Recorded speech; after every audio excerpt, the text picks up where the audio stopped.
Good evening and good to have you with us in this edition of the Urban Debate. First up, viewers, tonight we are going to focus on the future of India's future. Our youngsters, our students who all prepared through their school life for that big moment when they give their board exams, get out of school and enter their dream colleges, universities, or apply for their dream job. All of that right now has come to a standstill, which is causing a huge amount of panic and tension and anxiety in students, various college and job aspirants, and of course their families.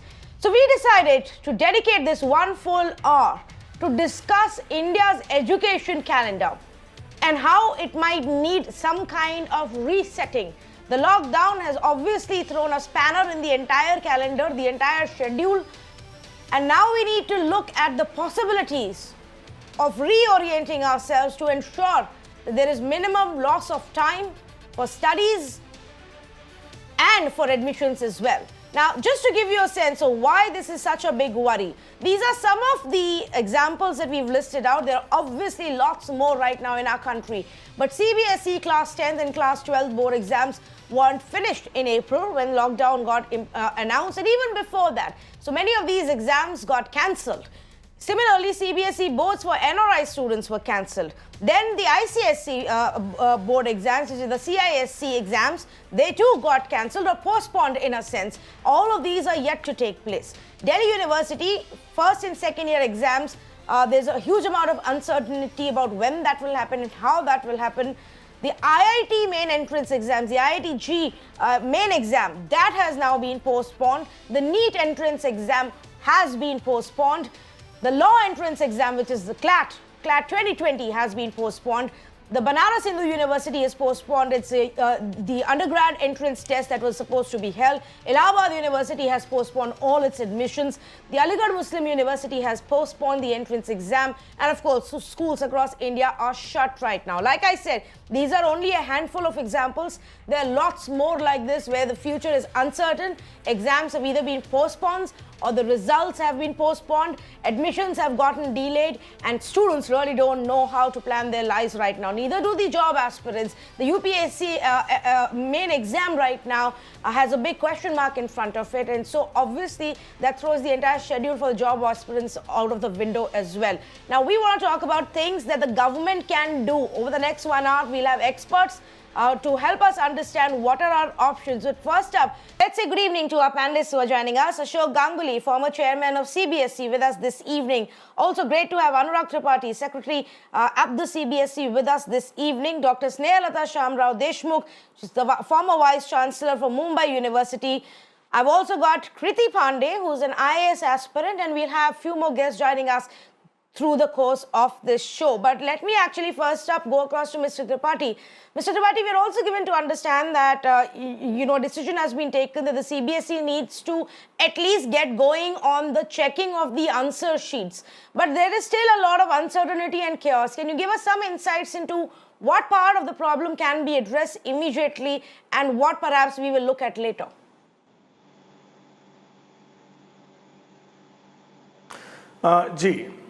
सबसे पहले तो मैं ये बताना चाहूँगा कि CBSE के 10th और 12th के बोर्ड एग्जाम्स ऑलमोस्ट 70% हमने करा लिए थे लॉकडाउन के पहले। सिर्फ क्लास 12th के 12 ऐसे सब्जेक्ट्स हैं जिनका एग्ज़ाम करने के लिए हम वेट कर रहे हैं और वी आर एक्सपेक्टिंग कि जब भी लॉकडाउन उठेगा, हमको अगर 2 हफ्ते का समय मिलेगा तो हम ऐसे कुछ बच्चों की परीक्षाएँ भी करा लेंगे जो क्लास 12th में रह गई हैं। इससे ज़्यादा महत्वपूर्ण है इवेल्युएशन, क्योंकि हमने जो परीक्षाएँ कराई उनका इवेल्युएशन भी ऑलमोस्ट काफ़ी मात्रा में पेंडिंग है। उसका कारण भी लॉकडाउन है। तो हम वेट कर रहे हैं और हम प्रयास कर रहे हैं गवर्नमेंट से भी, हायर लेवल पे भी, और एडवाइजरी भी हम लेने का प्रयास कर रहे हैं कि अगर हमको सोशल डिस्टेंसिंग मेंटेन करते हुए इवैल्यूएशन कराने का मौका दिया गया तो हम जल्दी से जल्दी इवैल्यूएशन करा के बच्चों को रिजल्ट दे सकेंगे। देखिए, बच्चे इस समय घर में हैं, स्कूल इस समय बंद हैं।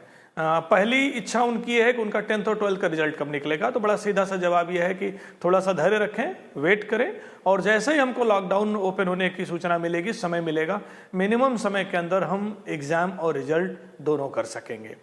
रही बात दूसरी ये कि जो आपने प्रश्न किया कि इस समय किया क्या जाए, जो चीज़ें रह गई हैं, इनको जो अनसर्टेनिटी, इनको लेकर के क्या किया जाए।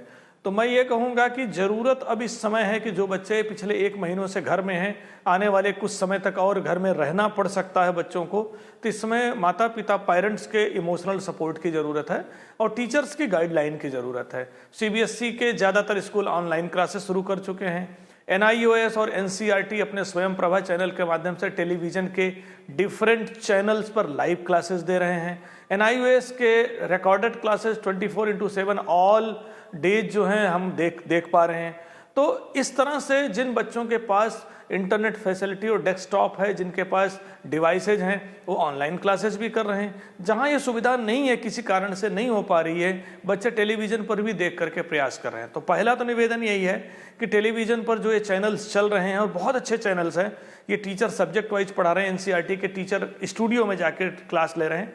इसका प्रचार अगर जन जन तक होता, घर तक होगा, बच्चों तक होगा, तो जो घर में बच्चे शांत बैठे और कुछ नहीं कर पा रहे हैं, वो लाइव क्लासेस अटेंड करेंगे। और दूसरा मैं ये कहना चाहूँगा कि इस समय पेरेंट्स के सपोर्ट की ज़रूरत है, क्योंकि पेरेंट्स ही आज की डेट में टीचर हैं। घर को क्यों ना कार्यशाला बनाएं और जो पेरेंट्स हैं क्यों ना टीचर की भूमिका निभाएं, और उनको कुछ नहीं करना है, सिर्फ बच्चों को मोटिवेट करना है, सपोर्ट करना है, और जो पुस्तकें हैं उनका स्वाध्याय करते हुए, सेल्फ स्टडी करते हुए उसमें खोज, रिसर्च, इनोवेशंस और इन गतिविधियों को, इन प्रोजेक्ट्स को लेकर के आना, जिससे क्लासेस जो है बच्चों की इंटरेस्टिंग हो।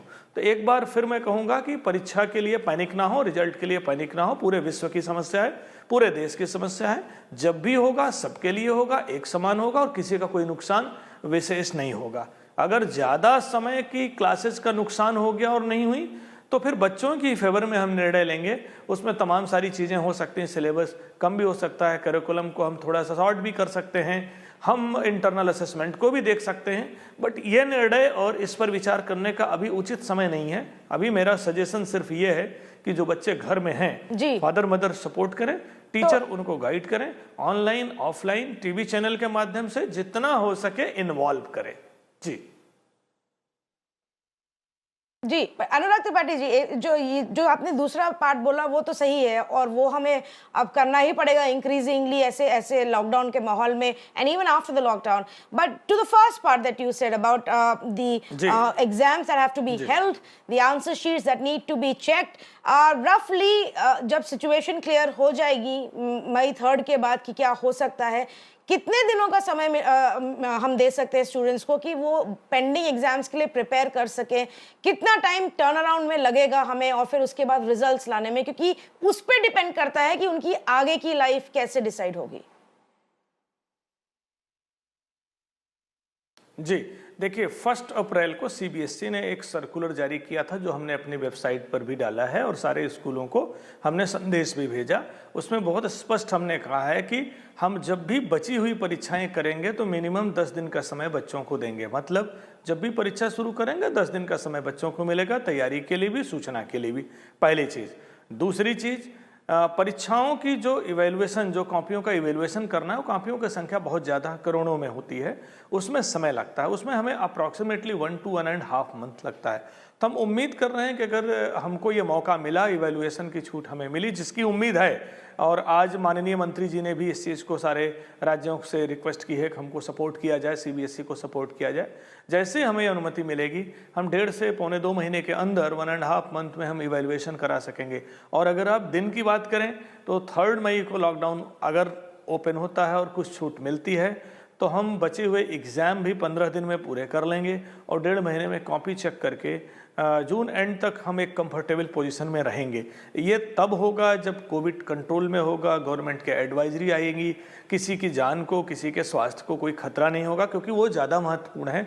परीक्षाएं तो सेकेंडरी हैं, सबसे पहले तो लाइफ है, जीवन है कि इस संकट से हम अपने छात्रों को, अभिभावकों को, देश के लोगों को बचाएं कैसे। तो जब ये चीज़ें नियंत्रित होंगी और सरकार निर्णय लेगी तो हम परीक्षाओं पर शिफ्ट होंगे और हम जो निर्णय लेंगे बच्चों के फेवर में लेंगे, बच्चों का कोई नुकसान नहीं होगा। ओके, आप बने रहिए मेरे साथ। Let me actually take the point that you've made and take it across to Mr. Ashok Ganguly, former chairman of CBSE as well. Mr. Ganguly, now here is the other problem. If we say that the lockdown gets lifted on 3rd and within 15 days we can hold exams and within a month and a half we can finish with the checking and come out with the results, that sounds good and hopefully that's what we can do. But looking at the situation right now, there will be some red zones, containment zones, hot spots where absolutely no movement will be allowed for a longer period of time. So then comes the problem, Mr. Ganguly, that a part of India may be able to give exams and go about their life and checking papers, but a part of India may not be able to do that. Now, will that become the next big hurdle? Well, I think no doubt that we are the most that is all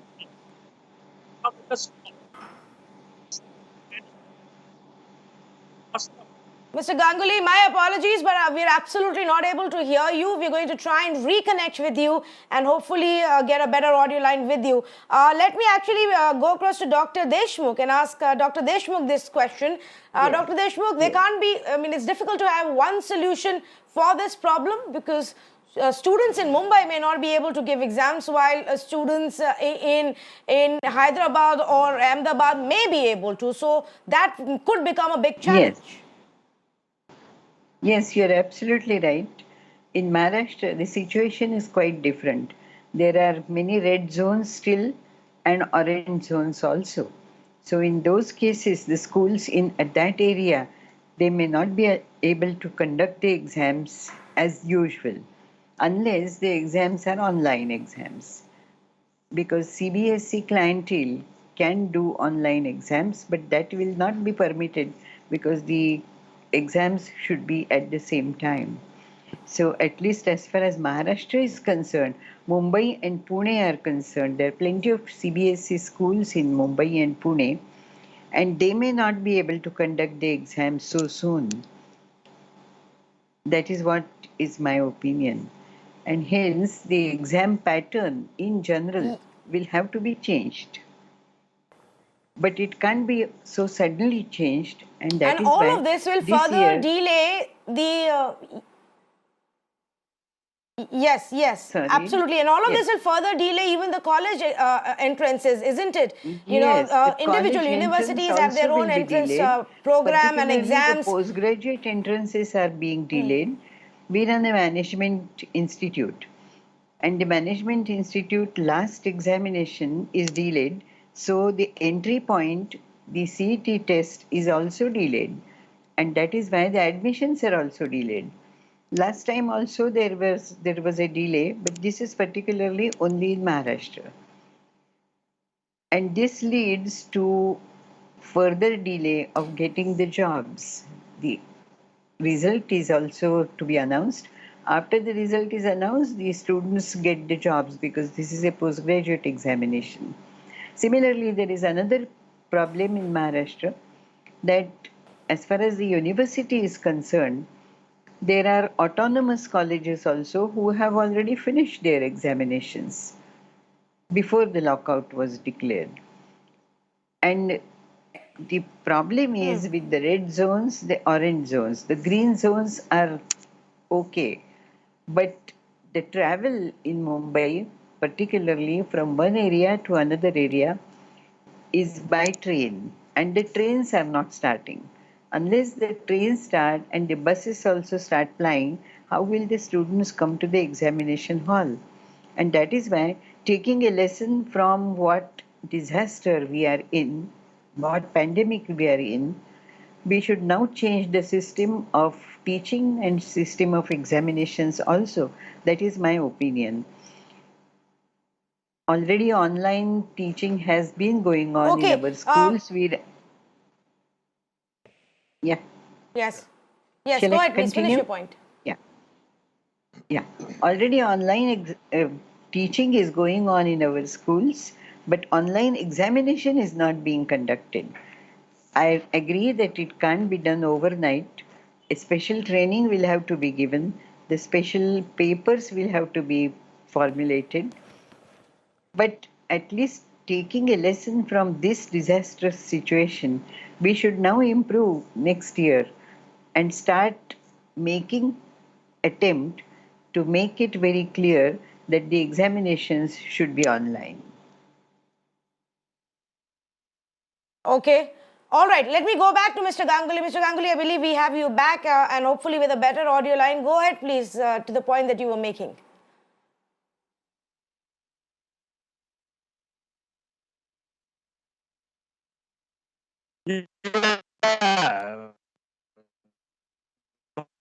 That we are passing one of the most challenging times in human history, but further eased by May end. And it is then expected, Minister of HID yesterday, that we can conduct, first of all, the professional entrance examinations, sometimes in the last week of June. And then the results may be declared by middle of July, and then the JEE Advance can also be conducted in the month of July itself.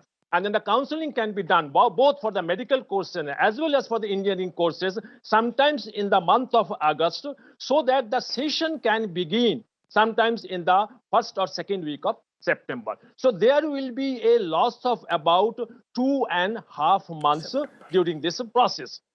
Another important thing is that the more or similar situation will exist in the university admission process also. But before that, I must like to add that in many boards in India, the class 10th and the class 12th examinations have not been yet completed. Now here I like to add a point. There seems to be no need now to conduct the rest of the class 10th examination in the remaining subjects any further. What I will propose that we have already conducted class 10 in some subjects, we can add now the proportionate marks in the remaining subjects for the class 10th examinations, looking into, of course, the internal examinations, internal results from the school itself. Because, you know, the class 10th results is for only internal consumption. But we have to conduct the class 12th board examinations. And this can, again, as I have expected that by the end of May, the situation will further improve. We can conduct the class 12th rest of the examination sometimes in the month of June itself, third week of June itself. And then the evaluation be simultaneously started. We can start the evaluation sometimes from the second or the third week of May itself, so that the results declared in the month of July. And again, the university process admission process can start in the month of August itself, and the session will definitely can start in the month of September. Now, another point that's very important that of course we can, this 2.5 months of loss of academic session does not matter much, because you know that in a course which lasts for 3 to 4 years, this doesn't matter much. But for school education, this loss of time is very important, particularly for students from class 9 to class 12. So I expect that situation is further improved, that we can have the session, academic session for class 10th, 11th, and 12th from in the month of July itself. And we need to ensure that the transactional loads of the students must be reduced appropriately, so that student can actually attain those levels of courses. So I am not seeing any panic situation. 2.5 months of loss of academic session will be there in the professional courses and university admission processes. But for class 10th, 11th and 12th, we need to feel little panicky. But if we can take care of the curriculum load, as Mr. Anurag Tripathi has already explained, and also the transactional load, we can manage the situation. Yes, we can manage the situation. I think we need to take these steps. Okay. Yeah. Now, before I go to other panelists, quickly with you and Mr. Tripathi, then Mr. Ganguly, first you. Should the various institutions start looking at the truncated syllabus and truncated calendar any which ways? It's highly unlikely that we can start before August, at least, if not later. Right. We will have to relook at redoing the entire syllabus and the curriculum. Should I answer it? Yeah. Okay. You know that, let us not talk about much about the syllabus actually. Let us not talk much about the syllabus right now. If we start the session say July, even in August also, what is most important that how much hours of study I think will be available for us if we start the session in the month of August itself. There's 6 months of study, so the transactional load, bag load is not that important. The syllabus will be there, the textbooks will be there. What is important, the transactional load that can happen in the 5 to 6 months of time, so that in 2021 academic session, before the examination starts from March 21, we can complete that. So we need to focus on the transactional load and accordingly reduce the curriculum content. There is no point in looking into the entire syllabus process, entire the textbook process. The transactional load is very important, and accordingly, if that load is reduced, the children will not feel panicky, and they will, I think, happily can attain appear in the examinations when it will start next year, sometime in the month of March or April. Tripathi ji, to you also the same question, that you know, should we start looking at resetting some amount of the academic calendar, at least for 10th, 11th and 12th?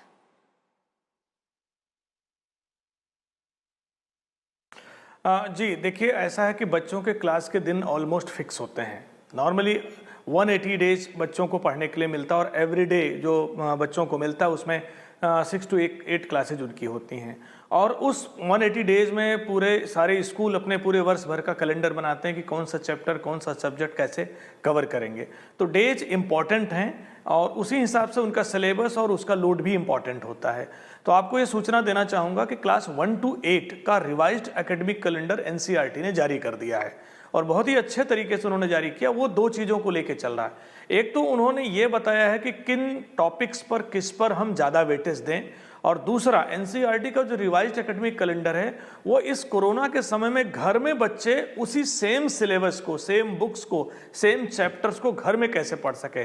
देखिए, गांगुली साहब ने curriculum की बात की है, transaction की बात की है, और ये बहुत इंपॉर्टेंट चीज़ है कि टीचर कैसे ट्रांजैक्ट करता है और किस टीचिंग लर्निंग प्रोसेस के थ्रू बच्चों को अपनी चीज़ें एक्सपीरियंस कराता है। इस समय अब टीचर नहीं है, इस समय बच्चे घर में हैं, और एक महीने लगभग निकल गया और आगे भी कुछ समय जाएगा, और हम उम्मीद करते हैं कि जो भी समय है उसका क्वालिटेटिव उपयोग होना चाहिए। तो घर में बच्चे किस तरह से स्टडी करें अपने उन्हीं बुक्स की, उन्हीं चैप्टर की, उन्हीं टॉपिक्स की, उसी की, इसके बारे में 1 to 8 तक का रिवाइज्ड एकेडमिक कैलेंडर एनसीईआरटी ने जारी कर दिया है। 9 to 12 की एनसीईआरटी की प्रोसेस में, और बहुत जल्दी वो भी लोगों और बच्चों के सामने होगा। तो मैं ये कहना चाहूँगा कि रिवाइज्ड एकेडमिक कैलेंडर जो भी एनसीईआरटी का बहुत ही खूबसूरत बना है, उसको पेरेंट्स को और टीचर्स को, दोनों को देख करके बच्चों को गाइड करना चाहिए, और बच्चे जो घर में हैं उसका उस तरीके से अभ्यास करें जो उसमें गाइडेंस दी गई। जब आप उसको देखेंगे तो एनसीईआरटी ने उसमें बताया है कि किस चैप्टर में कितना पोर्शन हमें प्रोजेक्ट में लेना है, किसमें क्या एक्टिविटी करनी, किसमें बच्चे को लिख करके कुछ बनाना है, कुछ चीजें कॉपी में उसको नोट करनी है, और जब स्कूल खुलेगा तो टीचर उसको चेक करके उसके मार्क्स दे सकेगा। तो बच्चों को एंगेज करना इस समय बहुत जरूरी है, क्योंकि बच्चे अकेले घर में हैं, आइसोलेटेड हैं, तनाव में हैं, दोस्त नहीं है उनके इस समय, और पेरेंट का इमोशनल सपोर्ट उनको चाहिए।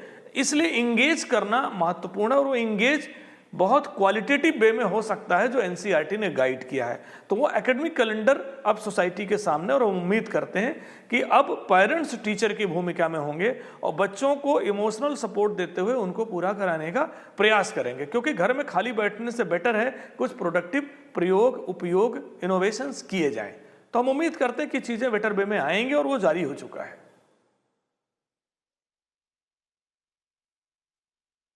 जी बिल्कुल सही कहा आपने। तो एक पार्ट जो है, जो अभी तक हमने एड्रेस किया, वो लार्जली रहा है जो स्टूडेंट्स हैं और जो स्कूल का एकेडमिक कैलेंडर है और एग्जाम्स का एंड रिजल्ट्स का कैलेंडर है। The other part obviously becomes the other concern, which is the competitive entrance exams, as well as entrances for the UPSC exam or the IAS services, and those calendars. Now those will also get hit. That's another big concern. Let me actually go to Kriti Pandyan. She is an IAS aspirant. Kriti, thanks for being with us. How has this lockdown impacted your plans?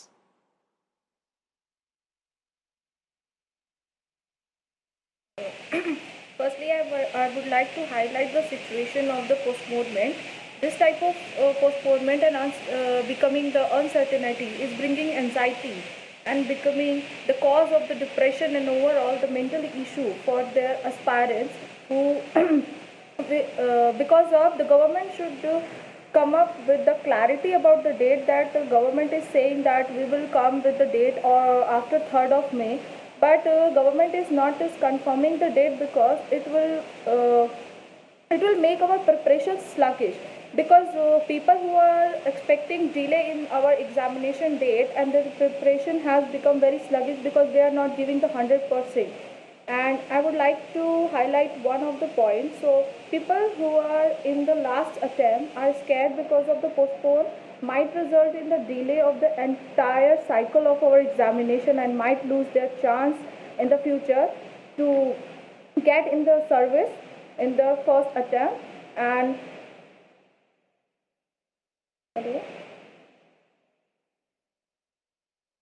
Yes, go ahead. I can hear and you. also government should think and relax the upper age limit, especially for the and government should think about and relax the upper age limit, especially for students who are in the boundary age, because it will affect the entire cycle of our examination. Because for an aspirant, a month and a week per day is very important, and because of this delay in the process, because government is not giving, because we are becoming a clueless student, we don't have clue.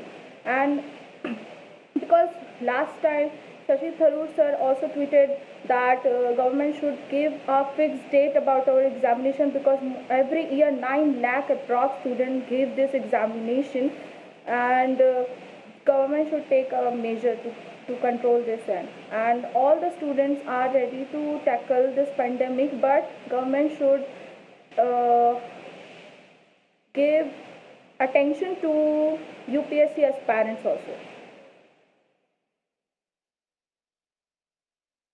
Yes, that is true. And like you pointed out, Kriti, the biggest problem is that it throws the entire schedule off track, and the plan for the entire year right now is under a big question mark. Ramesh Batlish, what's your own sense? What can the institutions and the government do at this point to make this easier for everybody, even for the IIT aspirants? Well, good evening, everyone. We as an institution, we have ensured the academics of our students do not get disturbed. We ensured online classes immediately being conducted for our current aspirants. And in fact, all our previous years, those who are writing JEE Advanced or JEE Main 2020, their syllabus was completed and they were going through the revision once again. Reason being, the students were left in the lurch after this pandemic, where they're going to write, when they're going to write, how are they going to write. So and they need a lot of motivation from parents, from the teachers, from an institution like us, where we were prompt enough to ensure that online classes were started for these students, as well as, teachers were there with them all through this time. And we are motivating the students, ensuring that their preparation of last 1.5 to 2 years do not get disturbed. There were students they have been preparing as long as 3 to 4 years as well. So we have ensured that the online classes help these students cope up with this time, and as well as, the aspirants of the next, next academic year, their course curriculum has already commenced. I congratulate all the teachers, all the teaching fraternity who have come up motivated and ensuring the timely commencement of the classes. We as an institution have ensured pan-India that all students who had connected with us, we have started their classes and even provided access to the study material. Now, as a request, yes, I would agree with the other panelists who have said that there has to be some kind of truncation of the syllabi of the leftover time so that the academic year doesn't get prolonged. That means some kind of truncation of syllabi is the need of the hour for the leftover months, so that, even with a delayed kind of, I'll say, the course commencement, the students are not wasting this academic year, and by maybe you can say by another 6 months or so, the things will stabilize and students' academics will come where, I'll say, will be in a smooth way. Yes, but if the prelims happen, in the last part of the year, and then the main exams for IIT happen now in the summer, if those get pushed by 2 to 3 months, the entire academic calendar is bound to get impacted. And, that's something that even the institutions will have to look at. So there is a bit of a concern even there. And obviously, for the aspirants right now, what's playing on their mind constantly is when will we, give the exam and get over with that stress, and then start planning, the rest of our lives. So it's understandable right now that there is quite a bit of anxiety on that issue. I believe Sudhir is on the phone line calling us from Bengaluru. Let's quickly get in a viewer's comment as well. Sudhir, go ahead. Good evening. Children, one doing ICSE in 10th standard and one doing 12th standard ISC. Unfortunately, due to the lockout, the ICSE 4 exams have the 12th standard one exam which is remaining. I'm finding it very, very difficult as a parent to motivate the kids to study, and they're not able to do it. And there's no news at all. ISC and ICSE boards are just not bothered about giving any news about anything. We need to motivate the children. The boards need to come out with something, okay, this is what we're going to do. And then next part is, Mr. Ashok Gangoli talked about, taking the average and all that. See now, for example, the 4 subjects which are remaining for my younger daughter, those are the subjects which she's the strongest in. So if you're going to take an average of that, that's going to bring down an average. So, we need to have a clarity of when this exam are going to be held. And, otherwise, the government or the boards need to tell the children, we'll give you 15 days notice before the exams are held. So at least the kids can then motivate themselves. Now, they're just not able to motivate and study. I think somebody has to look at this very carefully. Yes, absolutely. In fact, let me go to Anurag Tripathi on that, because this is exactly the point he was raising, that it's extremely important that not just the parents but even teachers, find ways of communicating with their students and keeping everybody's morale high.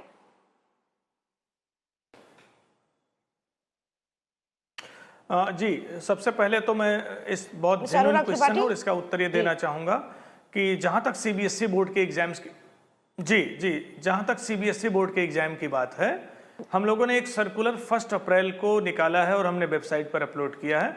उसमें बहुत स्पष्ट तरीके से हमने कहा है कि हम अपनी जब भी परीक्षा शुरू करेंगे 10 दिन पहले हम स्टूडेंट्स को, पेरेंट्स को, टीचर्स को बताएंगे। मतलब कि हम 10 दिन एडवांस टाइम अपने बच्चों को देंगे परीक्षा शुरू करने से पहले। तो जो प्रश्न अभी आपके माध्यम से आया है उसका बड़ा सटीक उत्तर है कि मिनिमम 10 डेज बच्चों को मिलेगा जिससे वो अपनी परीक्षा की तैयारी कर सकें। दूसरा, देखिए, कोई ना कोई उपाय निकालना पड़ेगा। एक उपाय ये हो सकता है कि बच्चों की परीक्षा ना करें, जिसका नुकसान ये होगा। गांगुली साहब ने भी बताया कि 12th के बच्चे बाहर की कंट्रीज में हायर एजुकेशन और बाकी जगह जाते हैं और बहुत हाई स्टेक होता है। अगर बच्चे परीक्षा नहीं देते हैं, उनका इवैल्यूएशन नहीं होता, तो उसका नुकसान होने की संभावना होती है। दूसरी चीज़ ये कहती है कि हम अगर एवरेजिंग कर दें तो एवरेजिंग का भी एक नुकसान ये होता है कि इट मे बी कि अंतिम प्रश्न पत्र बच्चे का सबसे अच्छा होने वाला हो, सब्जेक्ट बेस्ट प्रिपेयर हो, जिसमें उसका नुकसान हो जाएगा। तो कोई ना कोई एक ब्लेंडेड अप्रोच निकालनी पड़ेगी इस चीज़ को लेकर के, जिसमें बच्चों का नुकसान नहीं होना चाहिए। और मैं आपके चैनल के माध्यम से बताना चाहूँगा, सीबीएसई एक प्रोग्रेसिव बोर्ड है और हमेशा इस तरह के कार्य करता रहा। हमारे तो अगर क्वेश्चन पेपर अगर कभी कठिन आ जाते हैं, एम्बिग्युइटी रहती है, आउट ऑफ द सिलेबस रहता, तो हम उसको भी मॉडरेट करते हैं और बच्चों को उसका बेनिफिट देते हैं। तो जो ये परीक्षाएं बच्चों की रह गई हैं, सपोज करिए किसी बच्चे का एक प्रश्न पत्र रह गया, तो पहला तो प्रयास ये करेंगे कि हम परीक्षाएं करा सके लॉकडाउन के बाद और मिनिमम 10 डेज का बच्चों को समय देंगे। दूसरा, किसी भी कारण से अगर कोई दूसरी सिचुएशन आती है तो उस समय वो निर्णय लिया जाएगा, वो बच्चों के हित में होगा, पेरेंट के हित में होगा। उस पर अभी कोई निर्णय देना संभव भी नहीं है और वो पैनिक भी होगा, क्योंकि वो हम सिर्फ एंटिसिपेट कर सकते हैं। कोई वो निर्णय नहीं होगा, वो सिर्फ एक अनुमान होगा कि अगर ये नहीं होगा तो ये करेंगे। वो अनुमान उचित है कि ना किया जाए। पेरेंट्स और स्टूडेंट पेशेंस रखें, घर में अपनी फर्दर स्टडी स्टार्ट करें। 10th के बच्चे 11th की स्टडी स्टार्ट करें, 11th के 12th की करें। 12th के बच्चे जिस क्षेत्र में जाना है उस पर अपना CV तैयार करें, अपना प्रोफेशनल तरीके से तैयारी करें, अपनी पर्सनालिटी डेवलप करें, घर का उपयोग करें, घर को कार्यशाला बनाएं। तमाम सारी ऐसी चीज़ें जो NCERT और CBSE ने तमाम सारी ऐसी चीज़ें दी हैं जो इस समय उपयोगी हैं। घर में समय मिला, अपने को एक्सप्लोर करें। बच्चे जो है पेरेंट के साथ टाइम डिवोट करें, हैबिट्स डेवलप करें।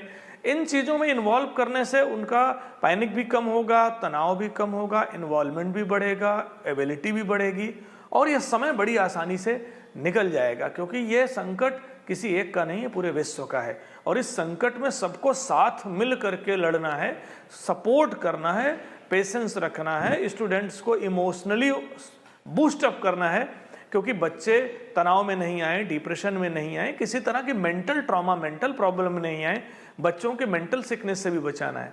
तो दिस इज द टाइम जब पेरेंट्स सबसे ज्यादा अच्छा रोल अदा करेंगे। तो मैं निवेदन करूंगा आपके माध्यम से सारे पेरेंट्स को कि पैनिक नहीं हो, सपोर्ट करें और ये समय निकल जाएगा। और जब पूरे विश्व में है तो जो कुछ होगा सबके लिए अच्छा होगा और सबके लिए एक साथ होगा। घबराने की जरूरत नहीं है। ये ऐसी रेस नहीं है कि हम पार्टिसिपेट नहीं करेंगे तो हम पीछे रह जाएंगे। अभी तो रेस शुरू ही नहीं हुई है, और होगी तो पूरे विश्व में एक साथ होगी, तो सबको कोई ना कोई बेनिफिट मिलेगा।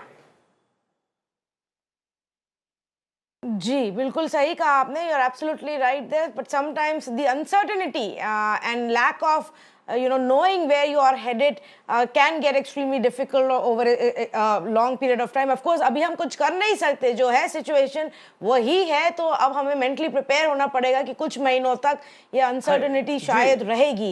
Aryan Ray, also a class 10 student who is aspiring for the to get into the IITs and is preparing for the G exam, is also joining us. Aryan, does what Anurag Tripathi say connect with you in terms of the biggest challenge right now being to keep your own morale up and about and not get bogged down by what's happening around you? Yeah, hi. It does, because I, as a student of grade 10, did not miss any exams, so to say, because the day my exams ended, on the same day, the lockdown was announced, and some of my classmates who had an elective as computers missed their exam. So honestly, yes, it is true that CBSE has been very good towards students, and it has been very child-centric in all their approaches, made the exams, schools. So yes, I do agree with him. So tell me, are you still going about at least preparing for your G? Online classes are on. How do you plan your day, and how are you planning to cover up during the lockdown times, Aryan? It's yes, my grade 11 online classes have started, and also that I'm a JEE aspirant, I'm going to a separate coaching, which is Speed Labs, and they too are prepping me up for the exam.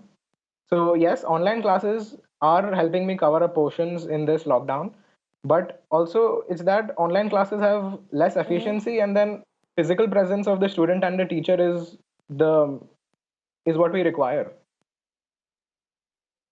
Yeah. I can imagine. Sometimes technology also becomes a handicap. Right now itself, when Mr. Ganguly was here with us, we had trouble hearing him. So imagine if those kind of glitches even happen during an online classroom. And of course, a personal interaction always has a different kind of a benefit to it. So I understand what you're saying. Santosh is on the phone line and he's calling us from Vadodara. Santosh, good evening. Go ahead, please. Yeah, good evening, ma'am. Yes, what would you like to say? No, good evening, ma'am. I was hearing the, version from the intellectuals called Mr. Ashok Ganguly and the present secretary of CBSE, Mr. Ashok Tripathi. The way they are speaking about is absolutely too theoretical. Mr. Tripathi should understand the workload of the people, the students, the enormous volume of syllabus which is having the CBSE is having. Is it possible at any point of time the CBSE has ever analyzed that these little kids, the children, can ever assimilate? If you are going to teach them properly, within 4 or 5 months can them assimilate? They are being like broiled chicken. If you are going to have this, online classes, which is nothing but a monologue, which is only getting benefited to the only 5% or 2% or 3% of the people who are actually, their IQ level will be high. And the other people are just listeners. They are not even understanding anything. And if you are not cutting down the syllabus for the next year, if at all the academic session is going to start in the month of September or maybe later that, you are going to increase the suicide rate of the students, then next year it's a fact. It will be a fact, Mr. Tripathi. Madam, Mr. can I Santosh, say if you something? don't mind me asking you, you sound like an extremely concerned parent. What class is your child in? It is in the 10th class. See, 10th is for every Can I child, answer the the 10th question? class will be a very, very, very important session. Yes, it is. But I can I agree answer with the you. It's question? extremely important and crucial. But Mr. Santosh, I think for your child to worry less, you will have to also worry slightly lesser right now. I'm sure they'll be able to catch up. We've all been through that phase. I'm just simply saying that, but right now there are no other options. You can't do anything else about it except to maybe stay a little bit more positive. But I will allow Mr. Anurag Tripathi to respond to you, and then I will go across to Ms. Deshmukh as well. Yes, Anurag Tripathi first, and then Dr. Deshmukh. जी, बहुत ही genuine question आपने किया है कि internet facility और online classes बहुत कम बच्चों तक है। दूसरा, इंटरनेट फैसिलिटी के थ्रू जो ऑनलाइन क्लासेस दी जा रही हैं वो मोनोटोनस हो सकती हैं, वन वे हो सकती हैं, बहुत इंटेलेक्चुअल बच्चों के लिए हो सकती हैं। एक और प्रश्न आपने किया कि सिलेबस बहुत ज़्यादा है और क्या 4 महीने में ख़त्म हो जाएगा, और उसके बाद आपने ये भी रिक्वेस्ट की है कि गवर्नमेंट क्या करे जिससे ये समस्या ख़त्म हो।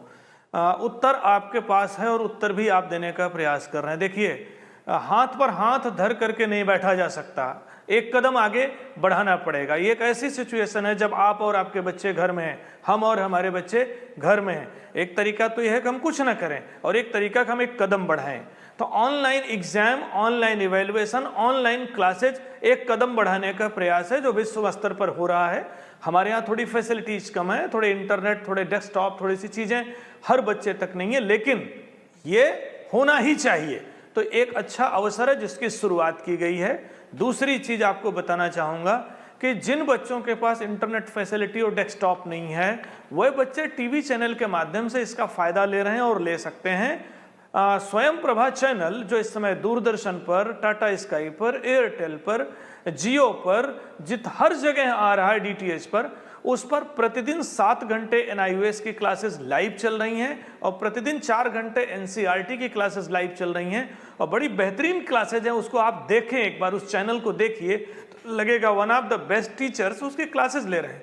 तो जिन बच्चों की रीच इंटरनेट तक नहीं है, वो अपने घर में टेलीविजन के माध्यम से इन चीज़ों को देख रहे हैं। मेरे कहने का मतलब यह है कि हो सकता है टेलीविजन पर वो बच्चा सामने बैठ के ना देख रहा हो।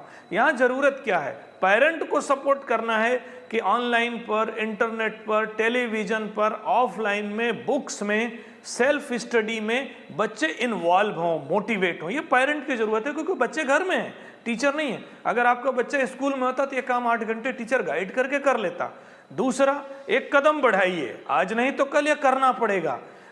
किसी एक पैनलिस्ट ने बड़ी अच्छी सलाह दी कि हम ऑनलाइन क्लासेस तो कर रहे हैं, ऑनलाइन एग्जाम क्यों नहीं, ऑनलाइन इवैल्यूएशन क्यों नहीं। तो मैं बताना चाहूँगा कि लॉन्ग बैक सीबीएसई ने इसमें इनिशिएटिव लिया था और कई वर्ष पहले सीबीएसई ने लाखों कॉपियाँ हम लोग ऑनलाइन इवैल्यूएट किए थे। हमारी कॉपियाँ स्कैन होकर के ऑनलाइन जाती थी, उसका इवैल्यूएशन होता था और वापस मार्क मिलते थे। ऑनलाइन एग्जामिनेशन जेईई के, नीट के, इवन सीबीएसई के बहुत सारे एग्जाम हो रहे हैं। हम छोटे छोटे विषयों में ऑनलाइन परीक्षाएं भी कराए हैं। अब ये समय है जब online examination, online evaluation, online classes को मैक्सिमम बढ़ाना पड़ेगा, टेक्नोलॉजी बेस्ड करना पड़ेगा, एआई का यूज करना पड़ेगा। और जो महोदय ने बताया कि समस्याएं हैं, समस्या को दूर करना आपका भी काम है, हमारा भी, पेरेंट का भी और पूरे देश की सरकार का, पॉलिसी मेकर्स का। तो कदम बढ़ाइए, रिजल्ट आपको मिलेगा क्योंकि दूसरा उपाय हमारे पास नहीं है, आपके पास भी नहीं है। जी करेक्ट। और हम बैठे हैं आज ये जो चर्चा कर रहे हैं, the discussion we are having today is for exactly that reason, so that people can call us up and highlight their problems, and mister Tripathi is here, he is listening to what people are saying and that's the feedback he will also take back to the CBSE. Doctor Deshmukh wanted to make a point, go ahead please doctor Deshmukh. Yes, I wanted to make a different point, saying that government should take up all this, but government also can't take up and fix up a date. I think Preeti made that point that we don't know the date of the examination. Government can't fix up the date because the virus is such that they are taking turns. And when will the red zone go away? One doesn't know. Until such time the red zone goes away, we can't fix up a date till the people start understanding this. The examinations are being conducted and the social distancing is very important while the examinations are being conducted. So we'll have to make arrangements that one student on one bench. There can't be two students on a bench because then social distancing cannot be done. So there are two important points. How do we take care of the mental health of the children? We have got to engage them because at present, I think the parents are also not going for work, they are doing work from home. And that is why the parents have time for the students to be motivated. It is very easy to say motivate them, but it is very difficult to motivate the students at that time because they have nothing to do except being in the house. They can't go on the playground also. Yes. So there can be some Yes. way You are correct. of Yes. making something at home where they can practice some of the exercises like pranayam or like yoga, like asanas, and that will make their mental strength a little better.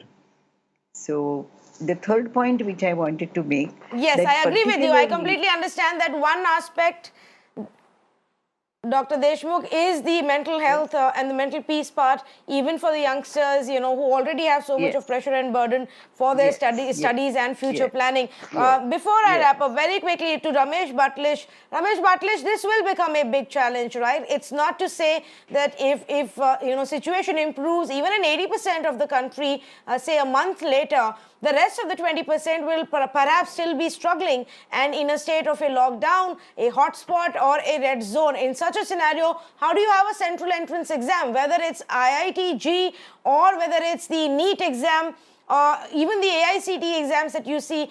It will be difficult to have any nationwide common entrance exam, won't it? See, actually, when the JEE advanced exam was made online, there were a lot of challenges even then. And even when JEE main was made online or in computer-based mode, there were a lot of challenges, you and cry about the system. But, students and parents and even the teaching fraternity were prompt enough to adapt to the new system and the new challenges. Right now, I agree that there's a lot of challenge in terms of the teaching perspective, in terms of the students, in terms of the motivation, in terms of the parents counseling and teachers counseling. There are a lot of challenges, even net connectivity issues are there with students. But we feel that, yes, with the changing times and possibly with the system organizing bodies giving some kind of relaxation or extension in the exam dates or with truncation of the syllabi, students will find it convenient. In fact, there is one level of the JEE main has already been conducted in January. Possibly, the majority of the students who have taken in January have already cleared one level of barrier. Yes, the second, those who did not attempt the JEE January exam, possibly, yes, the biggest tension will be with these kind of students as they have not even appeared for the first attempt.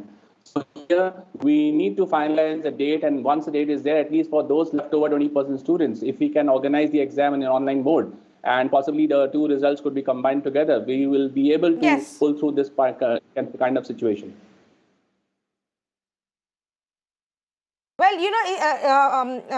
institutions like the UGC, UPSC, even the IITs themselves will have to start working on a plan from here on itself. There are lakhs of students who enter and appear for these competitive exams, and whichever way, and however long it takes for us to get out of the coronavirus situation and this lockdown, we will still have to maintain the social distancing norms. You can't have thousands of people going to one center, sitting next to each other and giving these exams. If they're all going to be conducted online, even then, some people may not have access within their own homes for such kind of an online examination and would have to travel to the examination centers, would have to travel to nearby cities or districts to even access an exam center, even for an online exam. Because in our country, not everybody can sit at home, have access to an internet connection and a computer that works well with good enough of a bandwidth connection. And all of this will have to be kept in mind. So it is highly important right now, right away, that while CBSE and UGC look at what has to happen with the board exams, we also start factoring in what will happen with these entrance exams and how they can be organized and when they can be organized. And all of that clarity needs to keep coming out from the government itself, because the students are right now in the dark. And this year itself looks uncertain. The exams, the exam results, the admission process, their job possibilities, all of that right now hangs in the balance. From our part, on our behalf, I can promise you that we will hold more such conversations and try to get you more voices from the government and experts who can help us come up with more solutions. Thank you to all of our panelists for joining us on this conversation.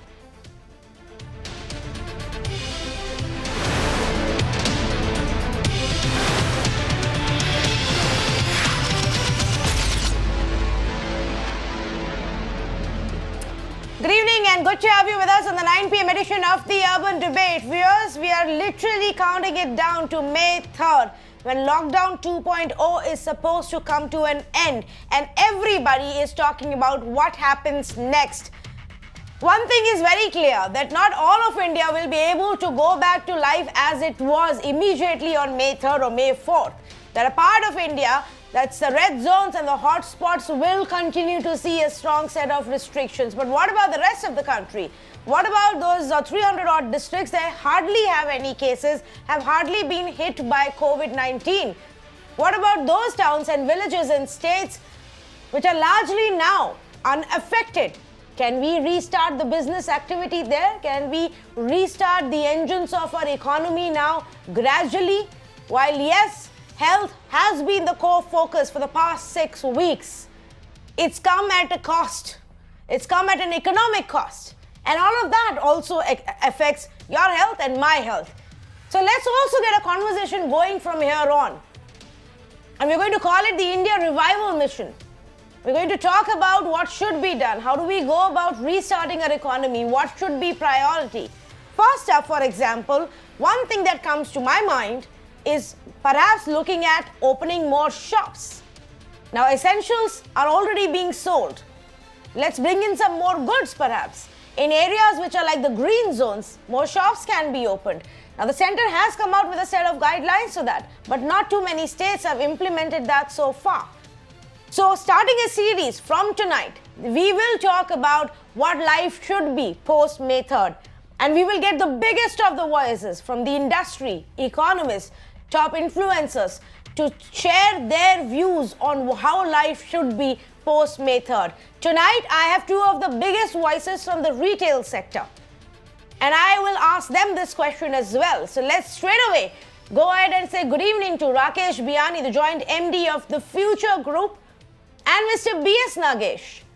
He's a Trans Association founder. He is also the chairman for Shoppers Stop. Both of them have immense amount of experience when it comes to the retail sector, and who better to give us insights into what needs to be done. So, Mr. Nagesh, let's begin with you. What is the industry sense right now? What should we look at as priority? Well, first of all, compliments to the government and the country for having stayed during the lockdown inside and kept most of us safe compared to any other part of the world.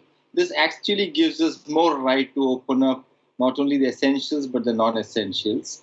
And it is important to open up shopping malls and shops, but without compromising on the safety norms. And that, I think, is very, very important.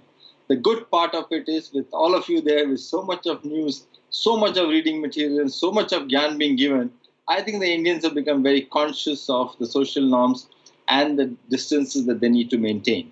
So I would say open up retail in the green zone, open up malls, because malls are the best place in terms of control. You have one mall owner, you catch his neck and show that he does everything that is to be followed properly. Open up shops in the green zone, allow people to start moving, but don't forget that retail is the gateway of the manufacturing. Retail has a multiplier effect. So open up retail and then allow the whole value chain to open up so that almost everybody in the value chain starts seeing some cash flow, because there is a distress, and there are some serious distress, with one side government notification of a lockdown, other side government notification of paying salary. On the third side, the government is not given any relief. Retailers don't have cash flows, and we don't know from where the money is going to come. So many, many challenges, but a very resilient industry is more than happy to come forward and support in every way, but ensure livelihood of the whole retail is taken care of, and we are all ready to go. Mr. Biyani, we somehow managed so far. Of course, here and there would still have been some amount of cost saving and loss of business and even in some cases employment as well.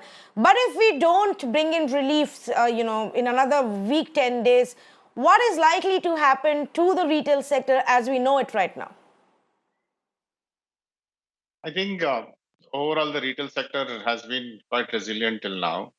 And as Nagesh rightly mentioned, we've been sort of a lot of the essential retailers have continued to operate their stores. Employees have continued to come to work despite the kind of risks that existed. I think we have also ensured the fact that there is no shortage of any material available in the market, and there are many fears around that. And I think the retailers have all worked very hard to ensure that the essentials are available. All the social distancing norms as required to control the crowd in the store, to maintain sanitization, all of them have been implemented across all the stores that we are operating. And I know for a fact that the same is the case with all other retailers, especially the larger ones who have adopted all these to ensure that the consumers at large feel safe and the employees are also safe. So we are completely ready. I think it's now time to ensure the fact that we are allowed to start selling all the other products that are there in the stores. I think this distinction between essential and non-essential needs to stop. And if there is one place which could be very safe, it is the standalone stores or even the mall stores. I think the malls themselves, I think, are far better places. They should be the first one which should be allowed to open, because the kind of control that they can implement is unlikely to happen in a general market. So I would say that malls have to open up, and we need to sort of get permission to continue to sell all kinds of products because consumers have that demand for it. And that's the only way to kickstart the economy once again. Okay, I'm just looking at some of the reports that have emerged in the last few days. CARE Rating has said, has given a negative rating now to the India's retail sector, saying that the impact on demand, which is expected to be muted at least for the next 3 to 4 quarters, will be more in case of players who are in the non-essential items. Of course, Nielsen says that the entire FMCG sector is recording a negative growth, which was already struggling a lot even before this lockdown came about. And now we're looking at obviously worse times because people are not even buying too much of non-essential goods. They're not even allowed to right now. SBI Cards has also said that the retail spends has gone down by 31%. So there is a lot of data out there that suggests things are not all right. And if this goes on for an extended time, it could get worse. Then, Mr. Biyani, shouldn't we also look at, outside of these concerned cities like Mumbai or Delhi? Of course, in these cities, perhaps a lockdown will have to continue, restrictions will have to continue for a longer time. But even individual shops in other towns and cities can open up. There, like you said, there is still consumer demand, and at least those businesses, smaller stores, and even the malls can be saved. So I think progressively many more markets have started to open up. We already seen that happening in some parts of the country, where the state governments have passed regulations to allow these stores to open up.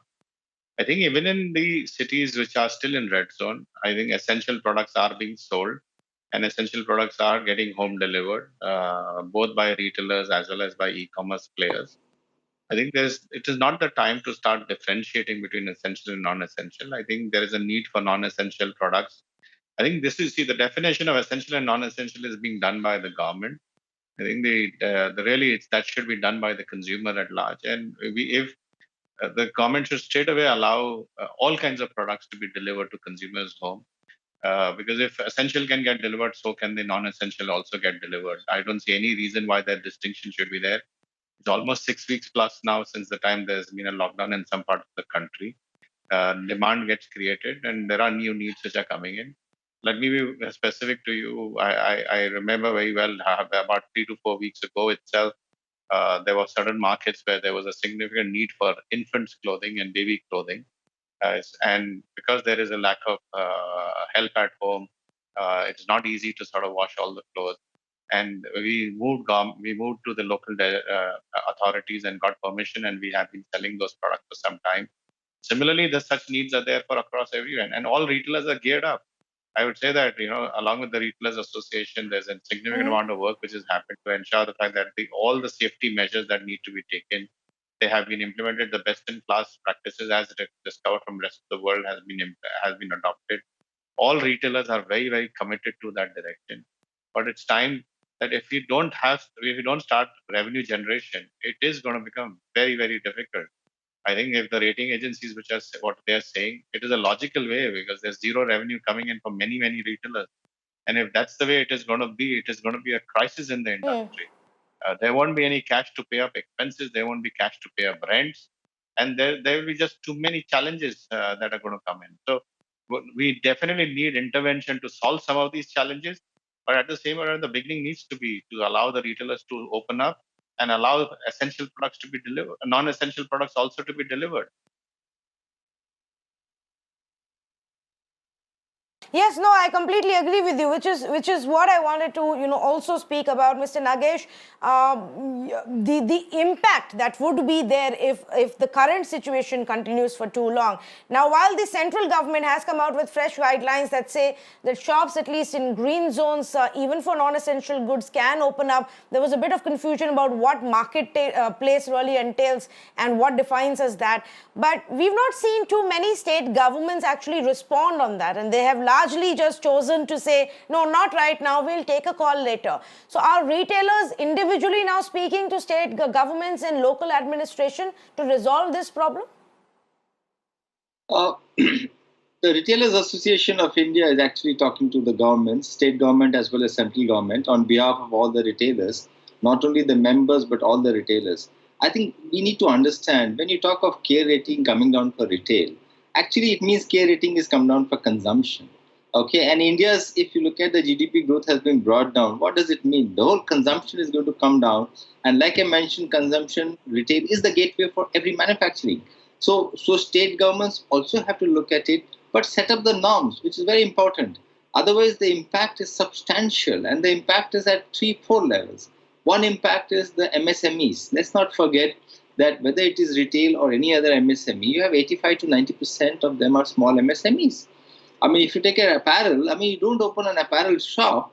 Who will produce apparel? What happens to manufacturing? What happens to the fabric? What happens to the yarn guy? What happens to the cotton growers? There's a whole value chain which is impacted. You don't open movie halls, what happened to Bollywood filmmaking? You don't open auto dealership, what happens to the two-wheeler manufacturing, the four-wheeler manufacturing, and the Make in India? And also, let's be very clear that immediately the day you open, things will not happen. It'll take a few weeks, few months for things to settle down, and we have to allow it. Yeah, and to me, it is important for the government to look at it from that point of view. I keep saying कि अगर चक्का नहीं चलेगा तो jam हो जाएगा, and that is on the business part of it. The most important is retail has 46 million. Retail has 46 million people working, and essentials is about 40 to 50% of the overall business. Balance 50 is non-essentials, as per what the government is calling, which actually means you're putting 20-25 million livelihoods on stake. And we can't afford to do that. As a country, we can't afford to do it. As an industry, we can't afford to do. And if 25 million people get affected, it could be your brother, sister, my son, daughter, it could be any one of them. And I think we definitely cannot do that. Now, another important thing is, at this stage, government should not come out with new nomenclatures and new definitions of things, malls being redefined, marketplaces being redefined. You can't create that. The India already has enough of definitions, single brand, multi-brand, things like that, e-commerce, marketplaces, online, offline. I think important for us to very clearly stick with what we have, give guidelines, hold people accountable, because we are as concerned about the COVID impact, and allow the businesses to open. Maybe step by step. It's going to take us 4, 8, 12 weeks to oil the machine and start really moving slowly and slowly.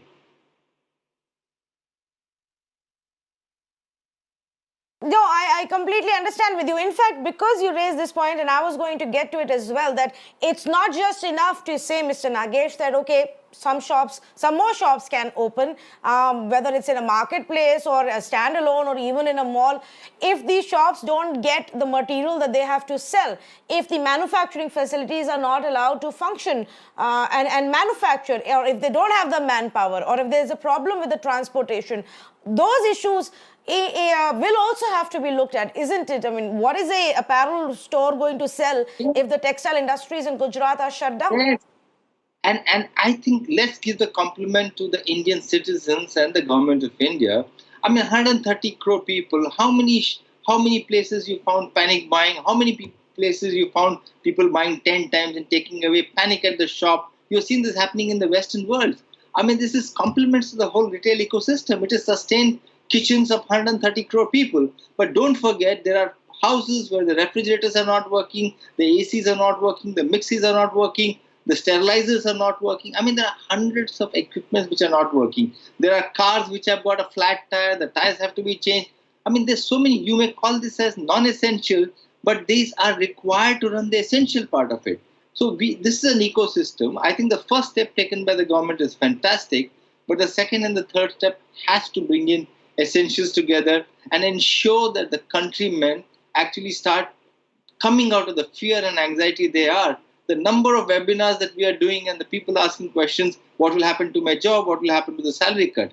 Businessmen are asking, if you can't cut the salary, can't lay off, where do we get the money from? Okay, RBI announces the decision, but the banks are not participating in the decision. So, I mean, where is the whole government's policy getting translated to the so-called common man through the MSMEs and the business people?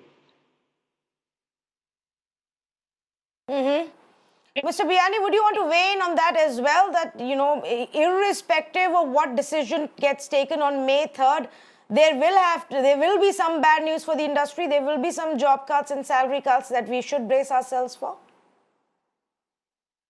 I think if you ask the industry really doesn't want to cut jobs. The industry really wants to go back into action. But there are challenges from the close down that has taken place. And there are challenges from the expected slowdown that is going to happen ahead. And what the industry really wants to do is to collaborate to get the economy restarted at full steam in the next 6 to 8 weeks. For all of that to happen, I think there is an intervention which is required.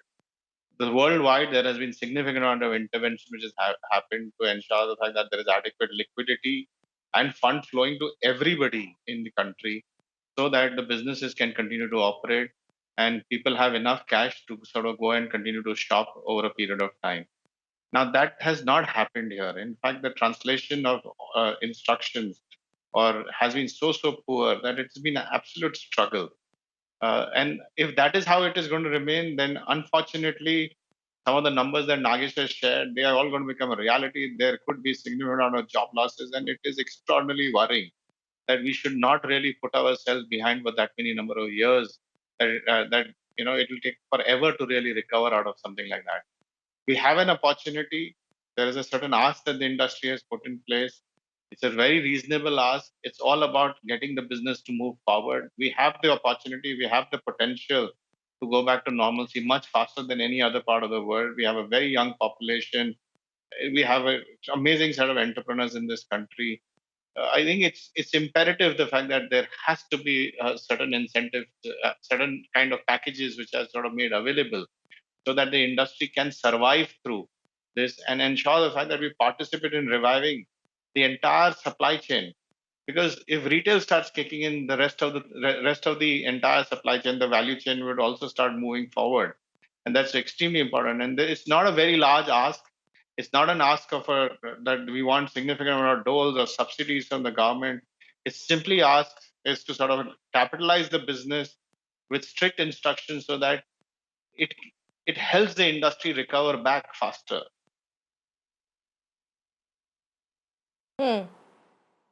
But could you elaborate just on that? Catalyze it in what ways then?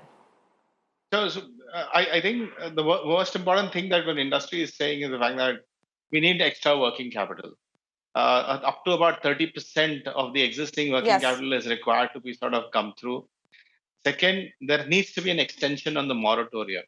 Initial moratorium has been announced, which ends on the 31st of May. It's quite evident the fact that the entire country is unlikely to be fully operational by the 31st of May. And with that in mind, it is going to be difficult for these businesses who have availed of this moratorium and do not have the revenues today to sort of be able to pay up all the money in the first week of June, as what some banks are asking for. So it is not going to be possible. So it has to. Second, it is quite clear the fact that this is going to last for a little longer. It will take some time, maybe about 6 to 9 months. I think it's imperative that the moratorium is extended. One of the most important costs that the retailers have is rentals. What is happening is that a lot of the landlords and mall developers seem to sort of have taken loans from the banks against these lease rentals. And many banks are now insisting that despite the stores being closed, rent invoices must be raised on retailers.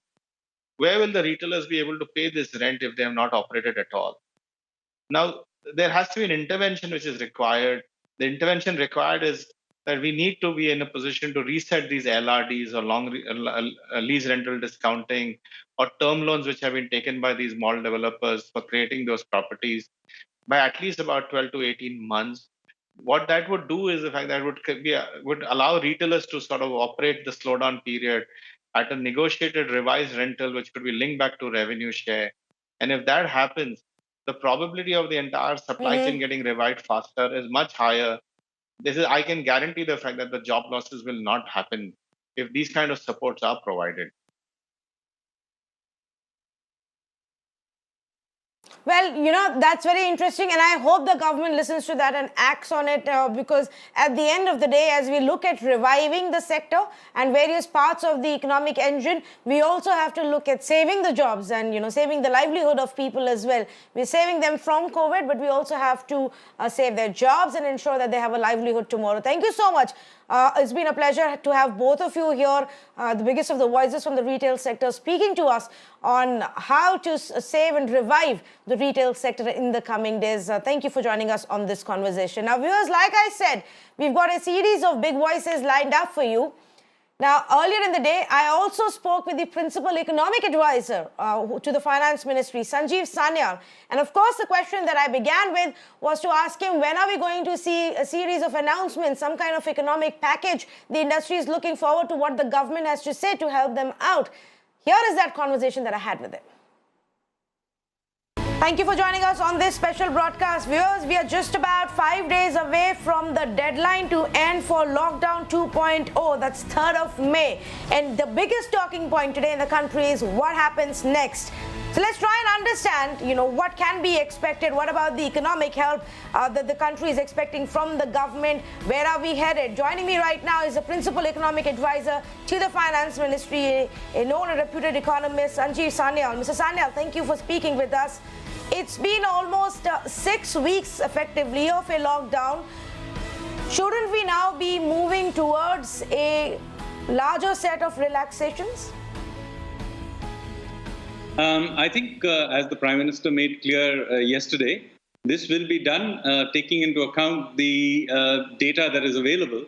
Obviously, this is an evolving situation, so it's a matter of the unwind of the lockdown has to be done step by step using the more localized data that we are getting from different places. So clearly, there are areas that are hotspots. There are clearly areas that are not hotspots. So, a differentiated local. I think the Prime Minister hinted at, and I think we will follow through with something in those lines.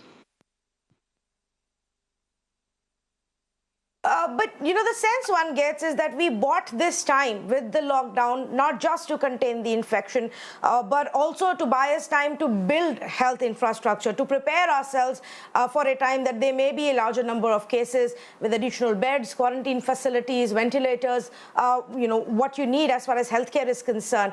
If that is ready, and if that's the sense that the government has, should we now be focusing more on economy? What is your view?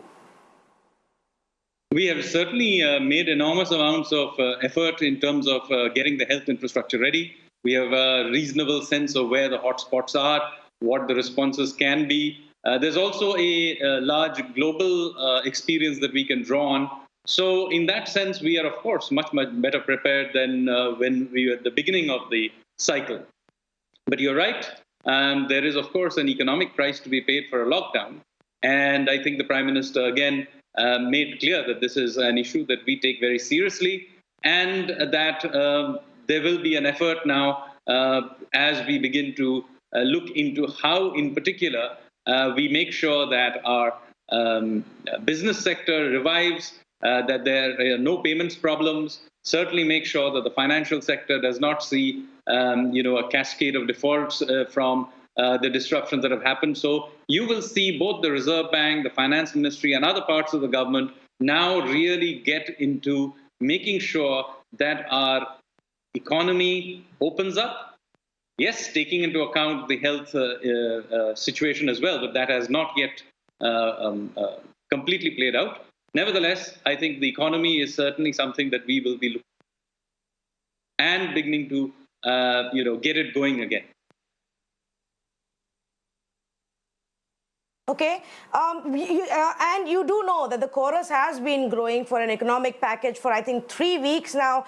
Many industries and business sectors have been expecting some kind of an announcement from the government, but that's not happened so far, barring a couple of specific decisions that have been made. What's the biggest challenge that we are facing at that front?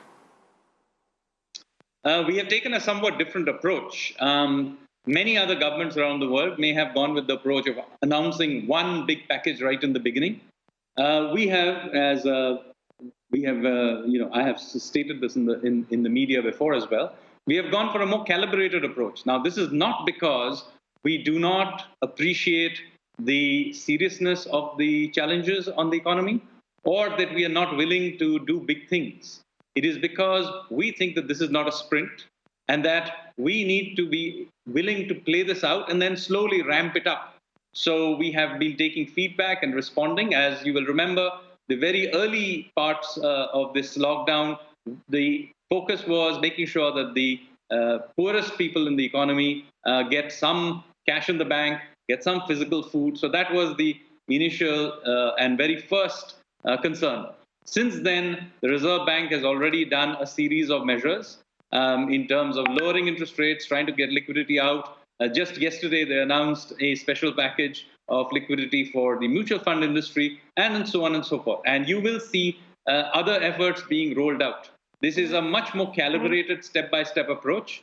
There will be a series of announcements as time, and we will ramp it up. As I said, this is not because we do not appreciate the seriousness of the issue, or whatever needs to be done will be done.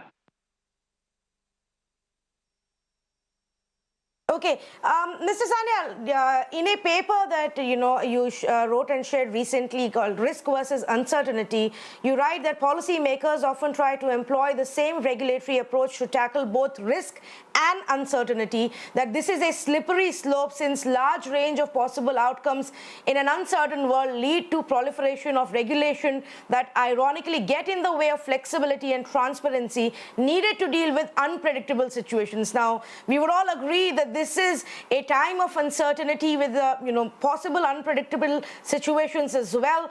The pandemic that we are looking at, how should we read this paragraph in context to the policy in India right now? Well, of course, we are in an uncertain situation. This is precisely the reason, this is precisely the point I was trying to make, is that policymakers very often have these grand plans ex ante because they seem to assume that they know exactly how things will pan out. Of course, you don't. I don't know any serious economist who had gone out there and predicted a pandemic in 2020. So this is a purely uncertain environment. And when you are playing in an environment where there are many moving dynamics, you do not know exactly where it will go, it is not a good idea to use up all your ammunition right in the beginning.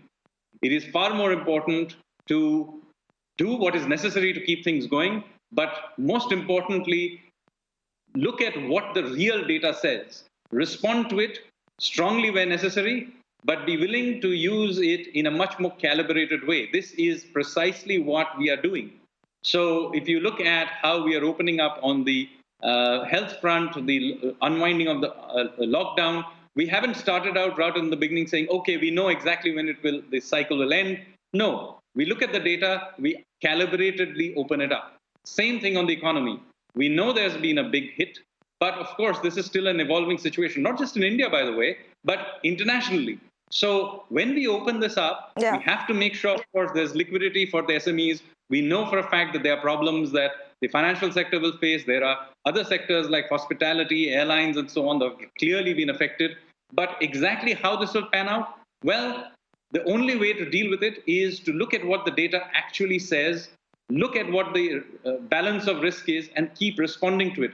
This is not a sprint. There is no playbook you can follow follow blindly. You have to respond as this environment unfolds itself, and you have to consequently be willing to do it in a calibrated, systematic way. So what is it, Mr. Sanyal, that the data is showing us right now as we speak, which is probably something that you will factor in and the government will factor in when we decide what has to happen post May 3rd? Of course, we will look at the data now, make reasonable judgments. But remember, the world doesn't suddenly come to an end in May 3rd. There is still time after that, and we will keep looking at the data even past May 3rd, both on the health front and on the economic front. And as I keep assuring viewers, we will do what is necessary. We have lots of monetary space, and we also have fiscal space. Contrary to popular belief, our debt to GDP ratio is a lot lower than those of countries in Europe and many other parts of the world. So we also have some fiscal space. There are other areas like structural reforms which we can do. So we will do what is necessary. There is more than adequate political leadership to take the difficult decisions. So I can assure you, we take the situation seriously, and it's about doing systematic steps, calibrated, whether it's in terms of boosting demand or structural reforms. Whatever needs to be done will be done. Okay. Is there a thought process, within the experts and advisors to the government as well, that perhaps a large part of this graded relaxation plan, the help that must be given, should also be left individually to the states, and then, further micro-targeted district-wise? You say now we have a good enough idea of what the red zones or the hot spots are, what the big problem points are. For example, cities like Mumbai or Delhi, which are also big business hubs. But outside of that, can we leave it to the states to start opening up and reviving economic activity? Clearly, that's not for me to announce. That's for the health experts to take a view. But I think, as you may have seen, both from the Prime Minister's meetings yesterday and other experts in the field who are speaking on this issue, a graded approach will have to take into account the local conditions. So you already know that the districts have been divided up into color codes and so on. So of course that information will be taken into account. But remember one very important thing: this is an evolving situation. So it is not the case that once we have coded a bunch of districts and places in a certain set, that's permanent. We have to be vigilant and keep looking for new information and keep gathering new information. So the same is true on the economy. We obviously have a certain view of where the risks and opportunities of this economy are, right? We will take steps, but we will also at the same time have to keep our eyes open. Remember, the world into which we will rebuild our economy is not the same world from where we came. So we are not just reinflating the pre-COVID world. We will be reinflating our economy in an environment where clearly there are changes on various fronts, whether it's in terms of global supply chains or the other constraints in the system. So this is something that we will take very, very seriously, and we have to watch what we do, but be absolutely assured that the government is watching this very clearly and is willing to do what is necessary going forward. I know you're pressed for time and you have a series of meetings lined up, Mr. Sanyal, but thank you for taking the time out. We hope to connect with you soon. I have lots more questions for you, but thank you for joining us.